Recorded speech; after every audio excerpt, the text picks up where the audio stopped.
और चलिए खबरें विस्तार से जानेंगे। हम सबसे पहले बात करेंगे छिंदवाड़ा में सड़क हादसे का वीडियो वायरल हो रहा है, जिसमें एक तेज रफ्तार गाड़ी सड़क पार कर रहे बाइक को टक्कर मारती है।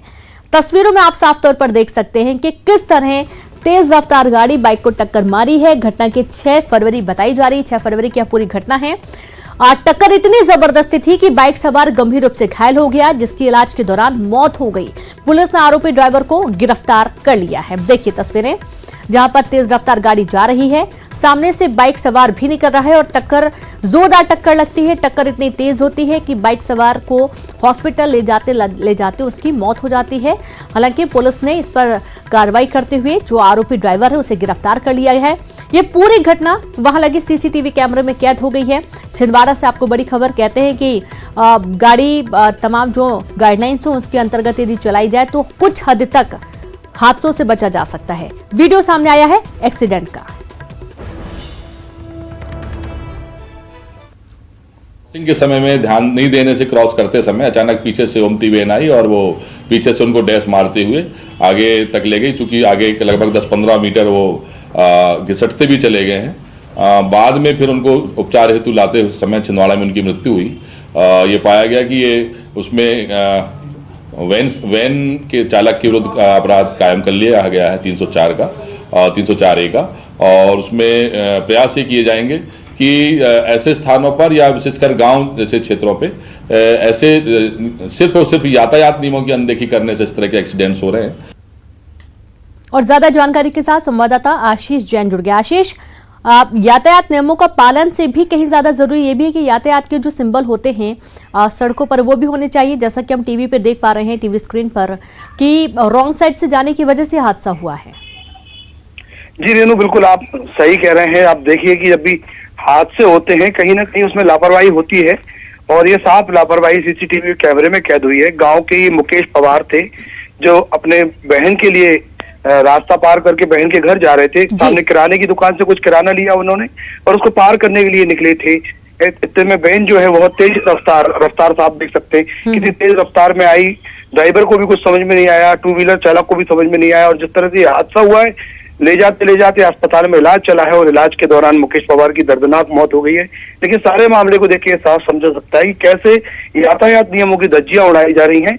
यदि पुलिस कार्रवाई की बात भी की जाए तो बस कहीं ना कहीं खाना पूर्ति के लिए कार्रवाई कर दी जाती है। ये भी बहुत जरूरी है कि ऐसे जगह जहां खतरनाक मोड़ हैं या खतरनाक रास्ते हैं वहां सिंबॉलिक बोर्ड भी लगाना अनिवार्य है। और जहां रास्ते में एक गांव है, गांव में कहीं क्रॉसिंग हो रही थी, यहाँ भी एक प्रतिबंधित स्थान करके या वाहन रफ्तार से कम चलाएं, ऐसा कुछ साइन होना चाहिए। कुछ ना कुछ यहाँ पर यदि जो नियम कानून बताए जाते हैं यदि उनको लिखित भी कर दिया जाएगा तो शायद लोगों के लिए थोड़ी आसानी हो जाएगी। ऐसे दुर्घटनाओं से बचा जा सकता है। बहुत शुक्रिया आपका आशीष, हमसे जुड़ने के लिए, तमाम जानकारी साझा करने के लिए। सावधानी हटी दुर्घटना घटी, आपने कई बार सुना होगा, पढ़ा होगा, कहा भी होगा, लेकिन ये अक्सर नहीं देखने को मिलता है क्योंकि ज्यादातर जो एक्सीडेंट के मामले वो चौक चौराहों पर देखने को मिलते हैं। ऐसे ही कुछ मामला है जो कि टीवी स्क्रीन पर आप देख पा रहे हैं। ये पूरा वीडियो सीसीटीवी कैमरे में कैद हुआ था।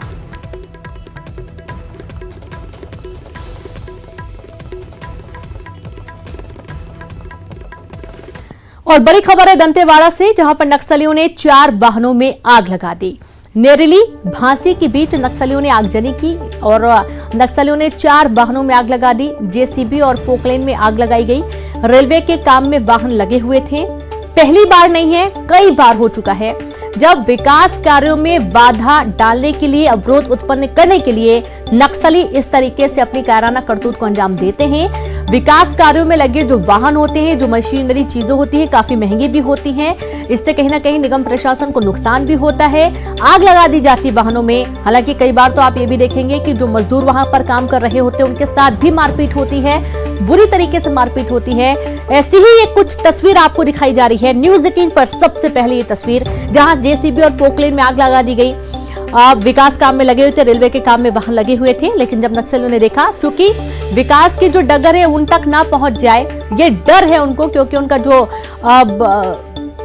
झूठा रुतबा है, जो उनकी दबंगई है वो कम हो जाएगी यदि विकास पहुंच जाता है उन तक। तो यही कारण है कि जहां भी विकास के काम होते हैं वहां पर वो आग लगा देते हैं वाहनों में, अवरोध उत्पन्न करते हैं, बड़े बड़े गड्ढे खोद देते हैं, आईडी ब्लास्ट कर देते हैं। ज्यादा जानकारी के साथ संवाददाता अब्दुल हमीद जुड़ गए। अब्दुल, एक बार फिर से नक्सलियों की काराना करतूत सामने आई। जी हाँ, नक्सलियों ने एक लंबे अरसे के बाद फिर से आगजनी की घटना को अंजाम दिया है। यहाँ मैं बता दूं कि रेलवे में जो पटरियां और रेल पटरियां उखाड़ देते थे नक्सली और गाड़ियों में जो आग लगाते थे, कई लंबे समय से यहाँ पर नक्सलियों ने यहाँ पुलिस की जो दस्तखत है, दखल अंदाजी है, उसकी वजह से विराम लगा हुआ था। लेकिन लंबे अरसे के बाद आज नक्सलियों ने फिर से यहाँ पर आगजनी को घटना को अंजाम दिया है। बताया जा रहा है कि 4 गाड़ियों को, एक पोकलेन जेसीबी और 2 टिप्पर हैं, वो उसमें आग लगा दी गई है। और यह जो गाड़ियां हैं रेलवे के दोहरीकरण कार्य में लगी हुई थी। बताया जा रहा है कि लंबे अरसे के बाद नक्सलियों ने यहाँ पर आग लगाई है। हालांकि अब से कुछ देर पहले की घटना है। वहां पर इसमें जो ड्राइवर हैं, हेल्पर हैं, वह किस हालत में है, हालांकि अब इसकी जानकारी पुलिस को नहीं मिल पाई है। अब से थोड़ी देर पहले की घटना है। पुलिस इसका पता तलाश कर रही है कि वहां के इनको किसी प्रकार से कोई नुकसान न पहुंचा हो। लेकिन जिस तरीके से नक्सलियों पर लगातार पुलिस यहाँ पर लगाम लगाई हुई है, उससे कहीं ना कहीं नक्सली बहुत ज्यादा बौखलाए हुए नजर आ रहे हैं। बिल्कुल हमीद, आपसे ही बोल रहे हैं। बहुत शुक्रिया आपका अब्दुल, हमसे जुड़ने के लिए, तमाम जानकारी के लिए। किसी की विदाई के मौके पर भावुक हो जाना आम बात है, लेकिन राज्यसभा में जिसने भी पीएम मोदी को भावनाओं में भरते हुए देखा, वो किसी को भावुक करने के लिए काफी था। पीएम का रुंधा हुआ गला, भाषण के बीच में रुक जाना, बोलने के लिए शब्द का ना मिल पाना और फिर पानी पीकर अपने दोस्त के साथ बिताए दिनों को याद करना, पीएम का ये अंदाज आज सबको रुला गया। बदलेगा न मेरे बाद भी मौज़े गुफ्तगू, मैं जा चुका हूंगा फिर भी तेरी महफिलों में रहूंगा।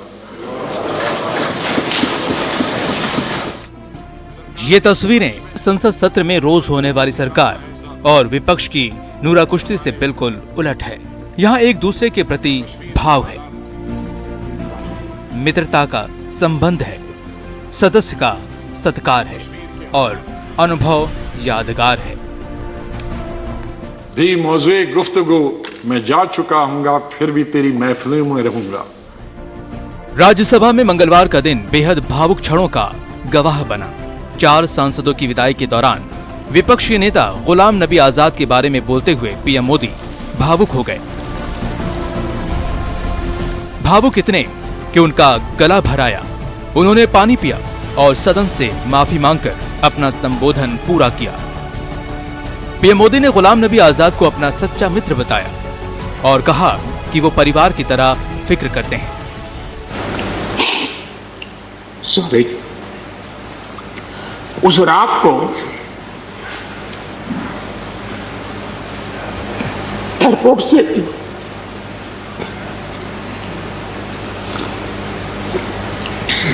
उन्होंने मुझे फोन किया और जैसे अपने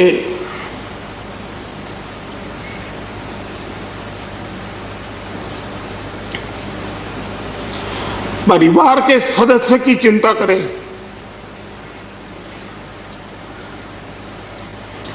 वैसी चिंता।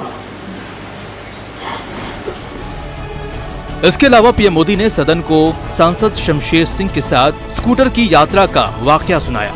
तो याद भी नहीं रहा कितने सालों से मैं उनके साथ काम करता रहा हूं, क्योंकि मैं संगठन की दुनिया में का इंसान रहा। इसी क्षेत्र में मैं काम करता था। कई वर्षों तक जम्मू कश्मीर में भी काम करने का मौका मिला। तो मेरे साथी कार्यकर्ता के रूप में कभी एक स्कूटर पर ट्रैवल करने का मौका मिलता था। प्रधानमंत्री नरेंद्र मोदी ने गुलाम नबी आजाद के मुख्यमंत्री कार्यकाल में हुए आतंकी हमले की घटना का जिक्र किया।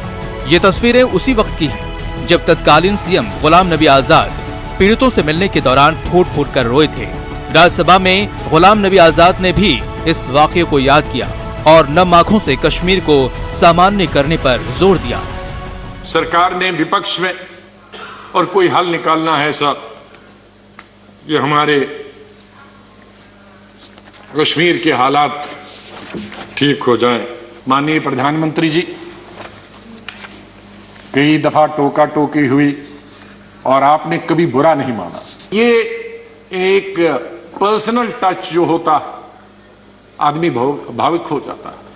आदमी सेंटिमेंटल हो जाता है, आदमी इमोशनल होता है।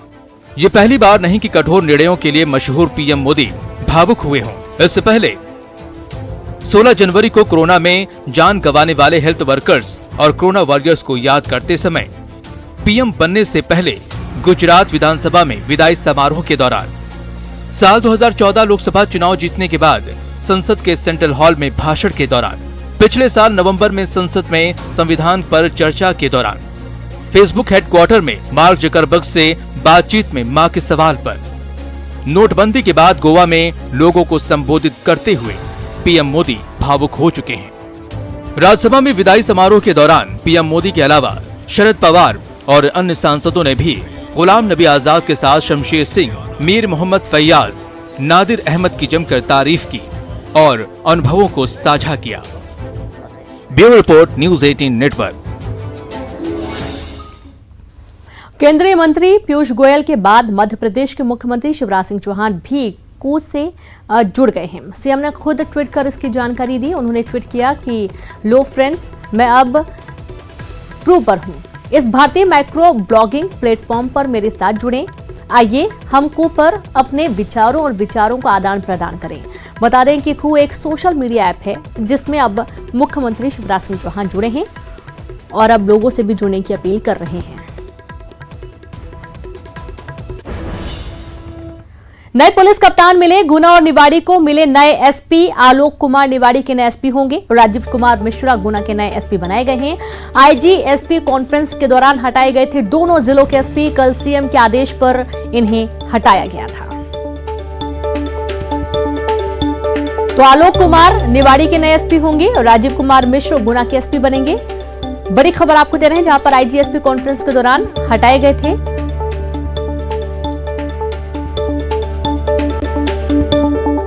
ब्रेक के बाद एक बार फिर से आप सभी का स्वागत है। पिछले साल बॉलीवुड के दिग्गज अभिनेता ऋषि कपूर ने इस दुनिया को अलविदा कह गए और अब उनके छोटे भाई राजीव कपूर के निधन की खबर सामने आई है। बता दें कि दिल का दौरा पड़ने से राजीव का निधन हो गया और राजीव कपूर 58 साल के थे। उन्होंने 1983 में फिल्म एक जान है हम से बॉलीवुड में कदम रखा था और उसी फिल्म का एक गाना याद तेरी आएगी मुझको बड़ा सताएगी आज भी लोगों की जुबान पर आ ही जाता है। तेरी आएगी मुझको बड़ा सताएगी जिद ये झूठी तेरी मेरी जान लेके जाएगी याद तेरी आएगी। राजीव कपूर एक एक्टर के साथ प्रोड्यूसर और इसके अलावा डायरेक्टर भी थे। साल 1985 में आई उनकी फिल्म राम तेरी गंगा मैली बॉक्स ऑफिस पर सुपर हिट साबित जरूर हुई, लेकिन इसमें भी उनके एक्टिंग के बजाय सबका ध्यान फिल्म की एक्ट्रेस मंदाकिनी के एक्टिंग पर ही टिका रहा। राजीव कपूर की इकलौती सुपर हिट फिल्म राम तेरी गंगा मैली को आज भी सिर्फ मंदाकिनी की वजह से ही याद किया जाता है। इस फिल्म को लेकर कभी भी राजीव कपूर की चर्चा नहीं हो पाई है। राजीव कपूर ने एक हीरो के रूप में 14 फिल्मों में काम किया, जिसमें जिम्मेदार, नाग नागिन, शुक्रिया, हम तो चले परदेसी, जलजला, प्रीति, अंगारे, लवर बॉय, राम तेरी गंगा मैली, जबरदस्त, मेरा साथी, आसमान और एक जान है हम के नाम शामिल हैं। राजीव कपूर की इन फिल्मों में सिर्फ एक राम तेरी गंगा मैली ही बॉक्स ऑफिस पर सुपर हिट साबित हुई। एक्टिंग के बाद उन्होंने प्रोड्यूसर के रूप में अपनी पहचान बनाने की पूरी कोशिश की, लेकिन इसमें भी वो असफल साबित हुए। राजीव ने आ अब लौट चले, प्रेम ग्रंथ और हिना जैसी फिल्मों की मेकिंग की। इन फिल्मों के गाने तो सुपर हिट हुए, लेकिन फिल्में बॉक्स ऑफिस पर फ्लॉप साबित हुई, जिससे निराश होकर राजीव बॉलीवुड से दूरी बना लिए।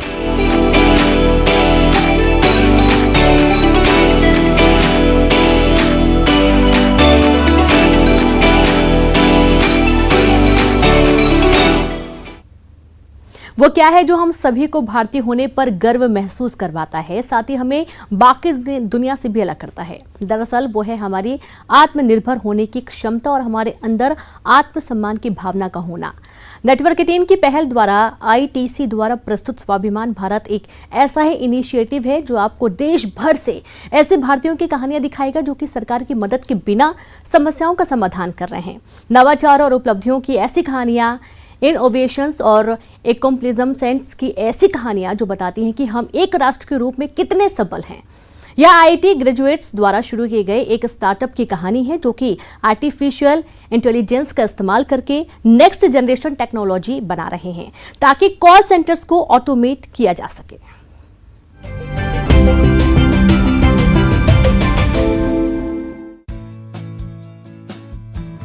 आईआईटी ग्रेजुएट सौरभ गुप्ता और अक्षय देशराज ने वर्नाकुलर एआई द्वारा भारत में डिजिटल ट्रांसफॉर्मेशन के क्षेत्र में महत्वपूर्ण योगदान दिया है। वर्नाकुलर एआई आर्टिफिशियल इंटेलिजेंस का उपयोग करके वॉइस ऑटोमेशन प्लेटफॉर्म बनाने का काम करता है। Vernacular AI next generation technology का इस्तेमाल करते हुए कॉल सेंटर्स के ऑपरेशंस को ऑटोमेट करके और अधिक प्रभावशाली बनाता है। We are creating a very unique platform, and the platform is multi-layered. At the most horizontal level, we do things like speech to text, text to speech across 16 languages. On top of that, we are building an idiolect engine. Idiolect is speech pattern of a person. So listening to audio of a person, we can figure out age, gender, dialect, accent, tonality, vocabulary and a few other things. ये तकनीक ग्राहकों के प्रश्नों को समझती है और प्राकृतिक मानव जैसी बातचीत के जरिए उन्हें समाधान देने का काम करती है। ये वक्त विश्व स्तर पर भी अब vernacular.ai को मान्यता दिला रहा है। We've also recently been chosen as part of World Economic Forum Global Innovator Community, and that is purely because of the innovation we are doing in terms of technology. vernacular.ai आज भारत में दुनिया भर के लिए फ्यूचरिस्टिक टेक्नोलॉजी बना रहा है और यही है स्वाभिमान का सही रास्ता।